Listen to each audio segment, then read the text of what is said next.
As is Karl Rove, the former Bush 43 Deputy Chief of Staff, best-selling author, expert on all things political maps, etc. Karl, as it stands now, and you look at these races very, very closely, this idea of the Republicans taking the Senate as well, are you in that camp? I am cautiously. Look, the map for this year is very good for the Democrats. 21 Republicans up. 2 of those seats are in states that Joe Biden carried. Only 14 Democrats up, and none of them in a state that Donald Trump carried. So the Democrats have a little bit of an advantage going in, but the rest of the dynamic works against them. The issues are against them on inflation and the economy and crime and immigration. The president's job approval is lousy. The sense of what the country, where the country is, 27% think we're going in the right direction.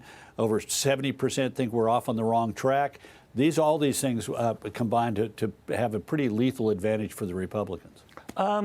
You know, when you look at the idea of a late surge or momentum, and you're great at this stuff and a great historian looking back, but I remember that late surge in 1980 where Ronald Reagan broke out from what had been a fairly tight race that final weekend going into that election. We all know what happened.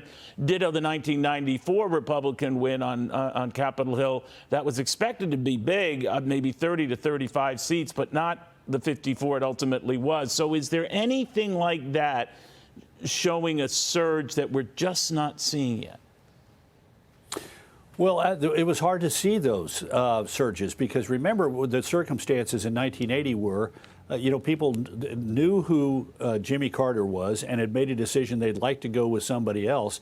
But there was a lot of caution about this B actor from California. Right. Sure, he'd been governor, but was he up to the job? And at the end, people decided, you know what, I'm going with him. Because the whole sort of dynamic of the race that time was against Carter and for an alternative, for change. Same thing happened in 1994. People were saying, you know what, I sort of want to send a check and a balance on what Bill Clinton is up to, and I think I'm going to vote Republican. But it was not until the final stages that a lot of people locked into that. They said, I'm not really inclined to vote for the Democrat, but will the Republican jump over the bar for me, or will the Democrat say something that will convince me to change my mind here at the end?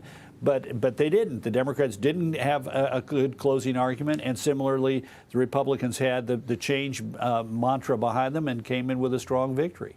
You know, Karl, I wonder, there is some concern that what happened to Liz Truss in England could bedevil Republicans here.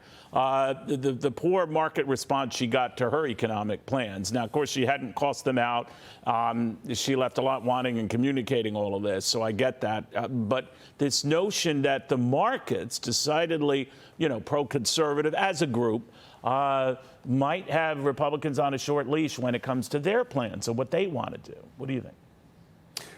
Well, they may, but there's big differences between the English parliamentary system when you can have dramatic and drastic changes and our American system of checks and balances and of the 3 branches of government. So even if the Republicans, as you said in the earlier segment, take control of the Congress, the president still will be there with his veto pen. So there's going to be a check on the Republicans, just like the Republicans will be a check on the Democrats. But can I go back for a second to the previous point that we were talking about, Sure. The closing argument?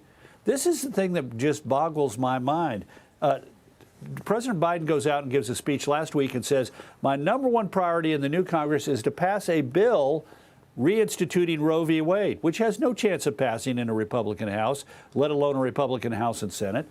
He then he went out and gave speeches talking about his big legislative accomplishments, using their names, the American Rescue Plan and the Inflation Reduction Act and the CHIP semiconductor bill, which does not carry well with voters. They're like, what are you talking about? I'm worried about the higher price of gasoline and groceries and everything for my kids when I send them back to school, and the difficulties that I have at work and the potential slowdown in the economy, and lots of things that he's not seemingly addressing. And then finally, he sounded tone deaf last week and over the weekend. Our economy is strong as hell. No, people have an underlying concern about it. And that ain't going to go away with simply the president saying, I've got it all taken care of. All right.